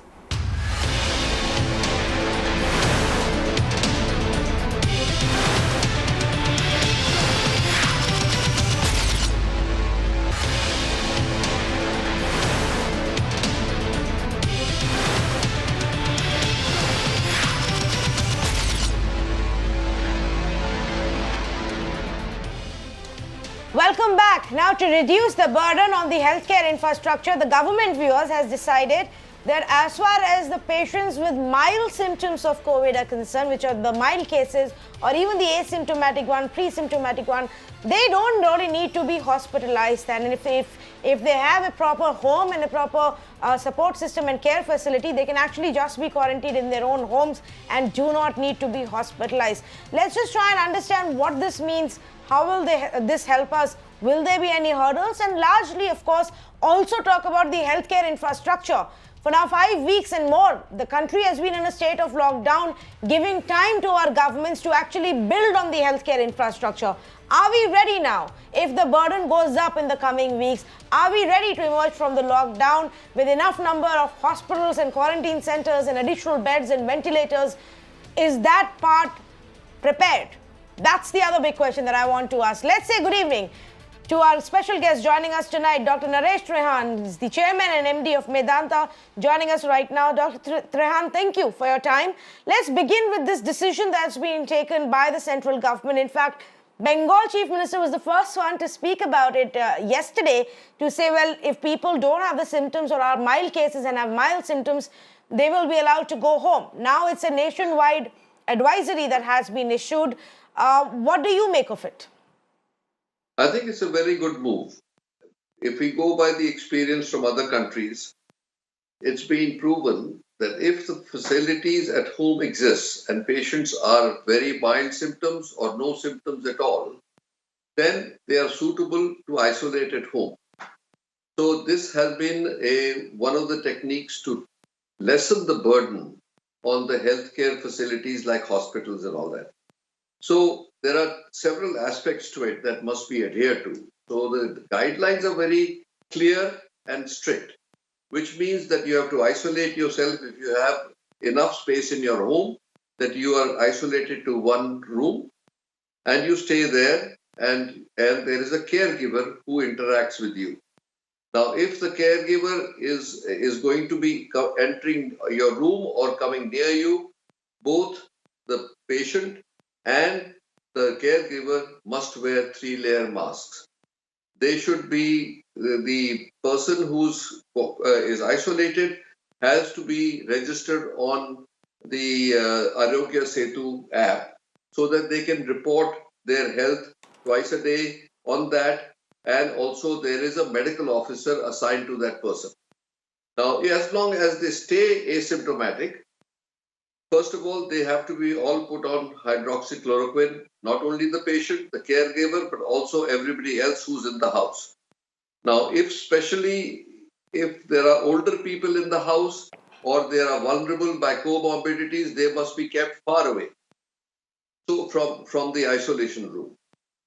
The utensils to be used for that person are to be washed in a particular way. All these things have been given in the guidelines. So what it does is, it unburdens the healthcare system, and also psychologically, if you have enough room in your house to self-isolate, it also psychologically gives strength to the person that they are near their family. The second thing is that what happens if your symptoms become worse? So while you're reporting every day to the medical officer about your symptoms, if you start having any breathing difficulty, that means even if before breathing difficulties, the person experiences that the breathing rate goes up. So if you're breathing rapidly, you're getting short of breath, of course, you have to go. If your lips are turning blue, if you have fever, which gives you rigors. So these are worsening symptoms. Your cough becomes worse. Then you must report right away to the medical officer and may have to be moved to the hospital where appropriate care can be given. As we know from our experience in India and worldwide, that 80 to 85% people will have very mild symptoms or no symptoms. And they will develop their own immunity over a period of time. And then if they have developed, like the symptoms have gone and they start testing negative. So 2 consecutive tests have to be negative, and then the medical officer can release them from isolation. Then they become safe to enter their own home and maybe even be able to go out. So these are the things that have been prescribed, and the caregiver's behavior has also been prescribed properly. So if people can find the space in their house that they are safe and the family is safe, if they can practice all the guidelines that are given, then I think it's a very good idea to be isolated at home. Yes, and you're right. And, this is actually also what I was going to say, Dr. Trehan, that considering that the virus isn't going away and this is going to be a part of our lives for a while now, we need a system whereby even if a few months down the line, when somebody gets infected or starts to show some symptoms, we don't continue to burden the healthcare system, and this can be dealt with at home wherever required. So in that sense, at least it's good that we've started off. But I want to also ask you a larger question, Dr. Trehan. The fact that we've been now in over 5 weeks of lockdown also gave quite a bit of time to individual state governments and authorities and central government to build on our healthcare infrastructure. Do you believe now we are in a place that at least in the non-red zones, we can lift the restrictions and emerge out of the lockdown, that we have enough quarantine facilities and beds and ventilators to deal with if there is a rise in case? It will be on the TV, if you see. TV? Now, basically, the lockdown period has given us enough time to develop enough facilities to take care of patients if they get sick. This is right that the state governments have been very strict about it, and most of them have been having a good control. Now, when the lockdown is lifted, that's when the challenge will come. And the recommendation from the medical fraternity is the following. Lift the lockdown in a gradual way in the green zones and let us experience, because we learn from our own experience, because our population is going to behave in a certain way. So there are 3 principles which we have prescribed: hand hygiene, masking, and distancing. These things have to be adhered to very strictly, because if the labor force or the worker force comes out and they do not observe these basic precautions that we have prescribed, then there's going to be a problem. So if we lift the lockdown, say maybe 10-15% at a time, where we can choose the industries or the businesses which are one step below essential services, where this social distancing and all these other measures that we said can be adhered to, then I think we should open up in a graduated manner, then move on to the yellow zone, and red zones have to be locked up for a while till we see that there is a disappearance of all the cases, or at least a major decline in it. So if you look at, we famously keep quoting the Bhilwara experience, where the district administration was very strict. They locked down the whole zones, and they found that over a period of time that no cases were reported over a period of time, and they gradually opened up. I think that experiment worked for that zone, and it should work for all our districts. So district administration has to be very well clued in to how to allow people to go, in what way and form. So when there is public transport or transport dedicated to the industry that they are going to, social distancing in the buses, because they have to be a lot of them will have to be transported, and other things that if you like right now is happening in the agriculture sector. Now, agriculture sector, we have been saying, okay, harvest has to be done, then it has to be transported to the mandis. And then the mandis have to be made COVID-proof, in the sense that the different stalls will have to be at a certain distance from each other. People who come in will have to be given numbers so that they can come in, do their work, go out, and the next person can come in. And that will mean that there will be a slow movement, There will be outside lines which must have social distancing and masks. So if all these things are adhered to, I think India, which has done so well in the lockdown period, can continue to benefit from it. And we may not have the disasters that some of the other countries have had. And this is one of the advantages of that the virus has spread late in its life in India, where we have learned from US, from Europe, from China, that all those lessons have come handy. So I think that if we are cautious and we go gradually, we can return to normal over the next 2 to 3 months. All right, Dr. Trehan, always a pleasure to have you. Thank you for giving us your time and speaking with us. There you go, one of the biggest voices in the medical fraternity also saying that if we are cautious and we plan it right and implement it right, in the next couple of months, we should be able to come back to a slightly more normal situation. And that's effectively what we are talking about here.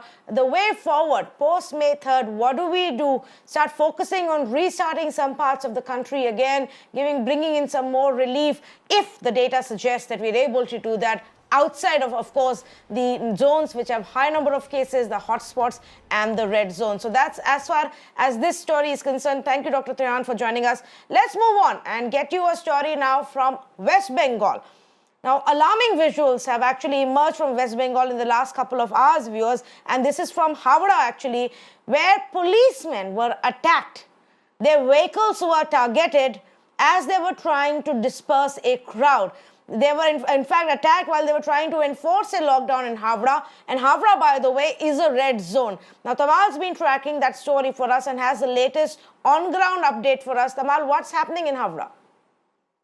The situation is now under control. There was heavy deployment of force, but then the force was eventually withdrawn. Why? Because the lane, that is Tikiapara lane, is a lane which has now broken into several lanes and by-lanes, and those by-lanes are quite tricky for police people to even enter for dominance. Why? Because it's been dark, and the attack that happened around 5:30 in the evening was more like stones and bricks were pelted from rooftop.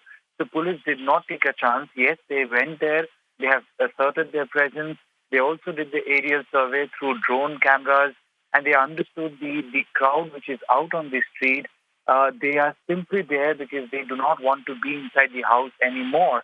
They do not want to be in lockdown situation anymore. So at this point in time, rather than going in for a full-fledged confrontation with the mob, police have taken a back step.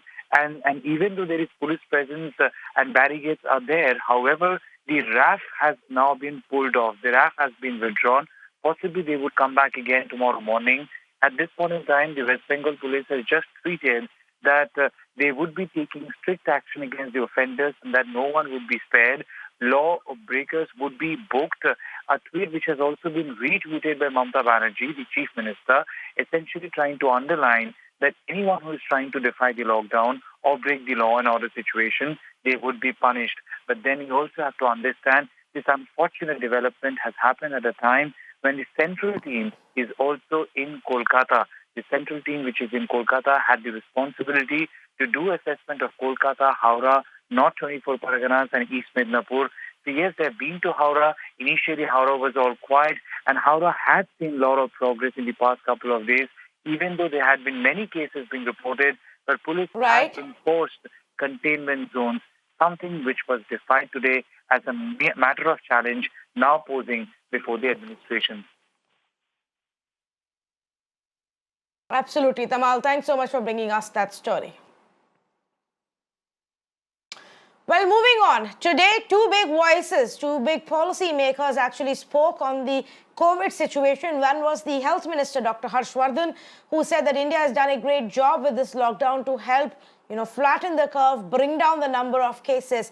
On the other hand, we also had the Niti Aayog CEO, Mr. Amitabh Kant, who actually put out a series of tweets and had very interesting insights and data about the 15 districts that actually hold key to India's battle against COVID from here on. Now, these are the 15 districts, and essentially most of them are large cities where we are still seeing a high caseload, a high number of corona patients being reported.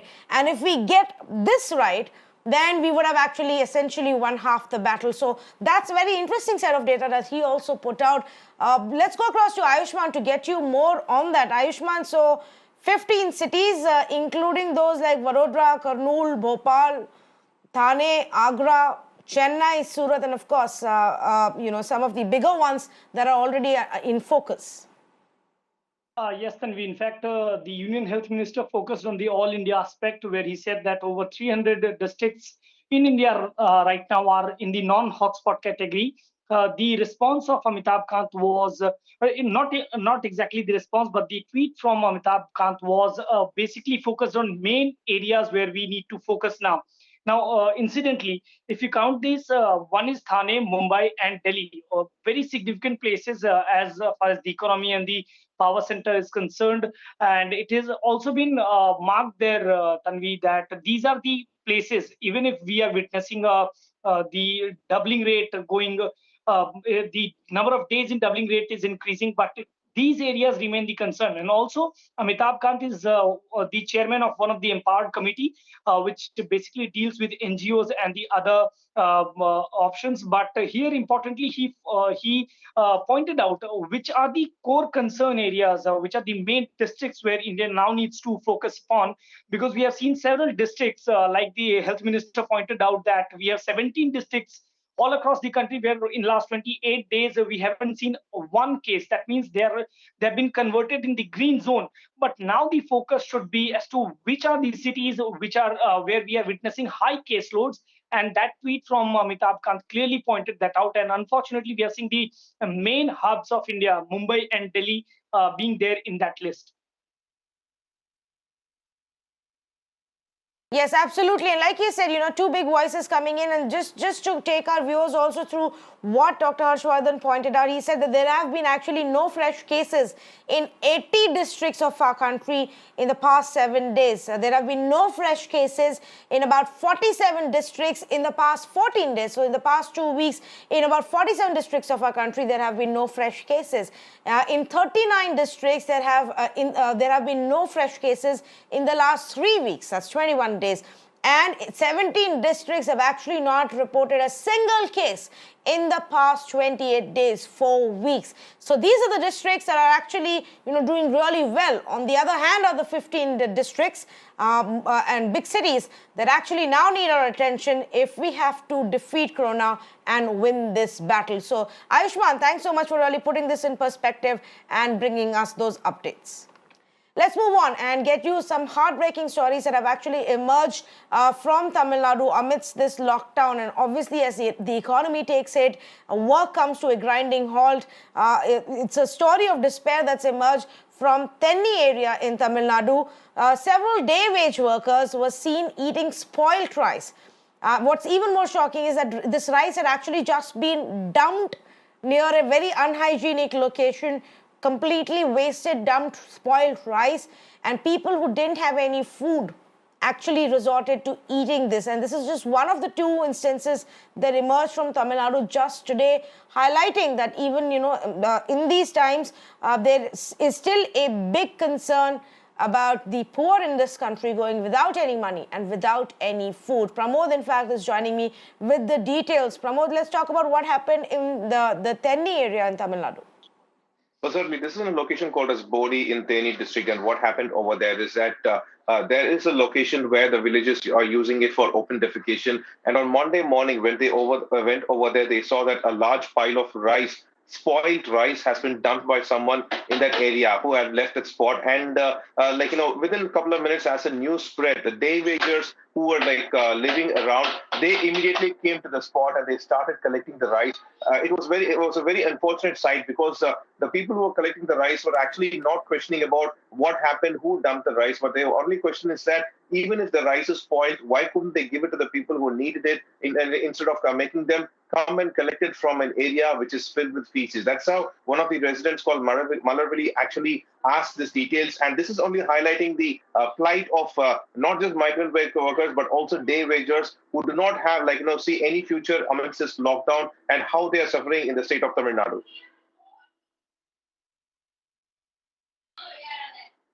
All right, Pramod, thanks so much for bringing us this story. Really heartbreaking. And of course, this is not the only instance. In many parts of our country, such stories of despair and hunger have actually emerged in the last few days.